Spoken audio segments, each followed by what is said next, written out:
Well,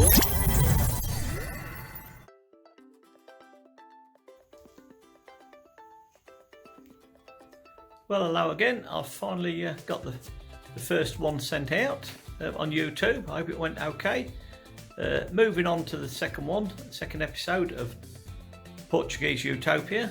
Last time I spoke, I was telling you about the thoughts that went into attempting to move to Portugal.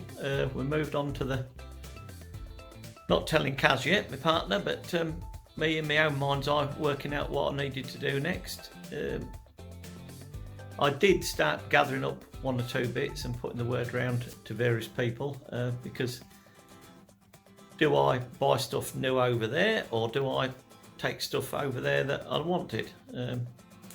So I decided that realistically, the amount of people that were giving me stuff and quite enjoyed the idea, because the plan has always been to do this on the cheap, or to make it as cheap as I possibly can. And I knew that by having to drive over there or get my stuff over there, that was going to be costly experience anyway.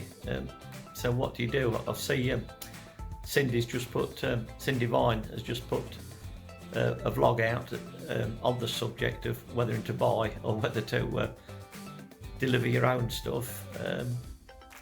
I've basically, because I knew it'd be a few years before we actually called it a day in England, as we've replaced things in England that have still had some use, I've took them off people if they've still got some use and they're not totally worn out. Things like electrical goods, if people are just deciding they want a new telly, or deciding they want a new washing machine, if there's nothing wrong with the old one, I've took it off their hands for note. Most of the time they've been given, and then people have come along, oh, can you make use of this, Steve, can you make use of that? So I have been gathering up freebies along the way to offset the cost of getting them over there, and it is always which way do you go with it? Do you buy brand new when you're over there? The whole idea of buying this place was to do it on the cheap. I need to have it as cheap as I possibly can, hence the reason I'm doing solar panels. I don't want a lot of bills when I get there. Water we get free out the ground. Well, in the village there's a font which you can get free water. I don't mean transporting it, but that's not much of an issue. And it's better water than the piped water or bought water from the supermarkets. Gas cylinders, obviously I've got to buy them as and when you use them. There's no piped gas in the area where we are. I'm not even sure whether there's any at all in Portugal. Maybe in the big cities, but there certainly isn't in the villages. Electricity, although it's on at the moment, I've got solar power and battery backup to sort out when I'm over there. I've purchased very cheaply because, like I say, I won't buy anything top dollar at the moment, not from Portugal. I've got some hot water panels for the roof to put on, which again, one of the vlogs will be dedicated to that when it gets sorted out. I've kept the electric on in Portugal for the time being because it isn't that dear, and it certainly isn't when I'm not there. I'm not using it obviously, but there's a standing charge which we've all got to pay for, sort of thing. So it will just get knocked on the head when I'm there, got it set up and I'm happy with it.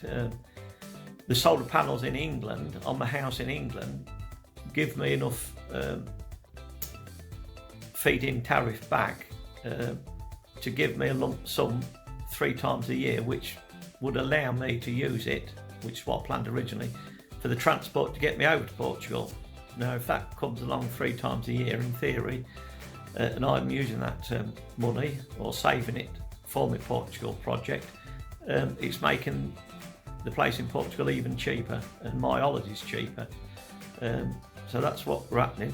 Now on this particular blog, I'm just going to sort of go along and show a few of the bits and bobs that I've gathered up, which I think I needed or could make use of, because there was nothing in the house at all when I bought it from the guy, from the people who owned it. They took absolutely everything, but there wasn't a lot left in it anyway. A few sticks of furniture which were crumbly and rickety, and obviously anything of value, the family took that, which is understandable. So I started with a blank canvas sort of thing. So I've just been gathering up stuff as I've been going along. I could have done it another way. I could have bought new every time I went over there, but I couldn't see the point because I've been making do when I've been over there. I've been living rough to a degree, and I've enjoyed it in its own way. We've got it better each time we've gone, and we're making it more livable each time we go.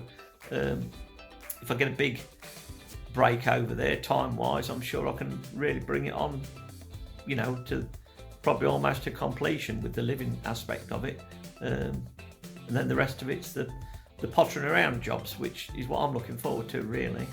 But on this one, I'll just put a few clips and bits and bobs that I can find from last time we spoke, and in the right date order to what came next. So it'll be a mixed match of all sorts of bits and bobs. But I'll leave it at that, and I'll have a talk to you at the end of the vlog.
Well, as you can see on the latter part of this video, there's a lot of scenery about there. It wasn't all just going work. We had to have a little bit of respite, and obviously going around hiring the car, we need to have a bit of time out as well. And you can see the beauty of the countryside on some of these shots. So I'm going to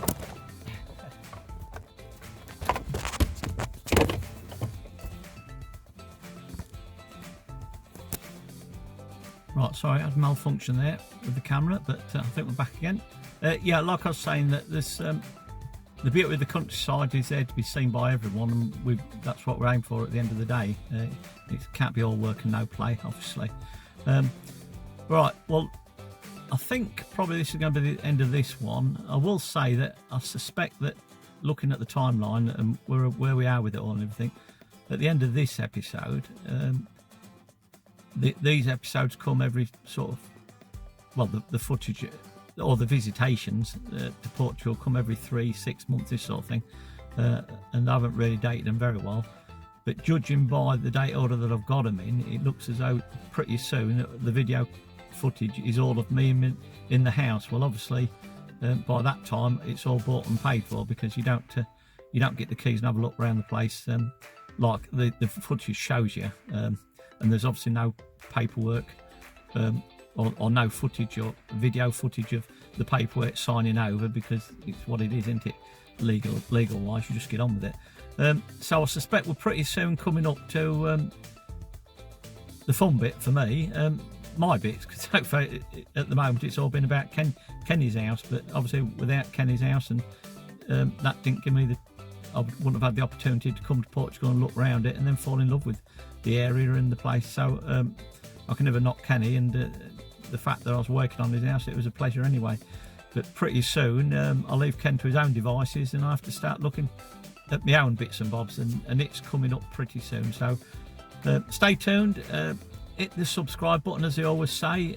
Any any comments are gratefully received. There's not many people commenting, although I must admit one or two that I've seen of others have been a bit, let's say, a bit risque in what they're saying, or have been a bit offensive. We don't want any of that, thank you very much. But I'm more than happy to share my bits and bobs and thoughts with you, and we'll see you on the next one. And thanks again for watching.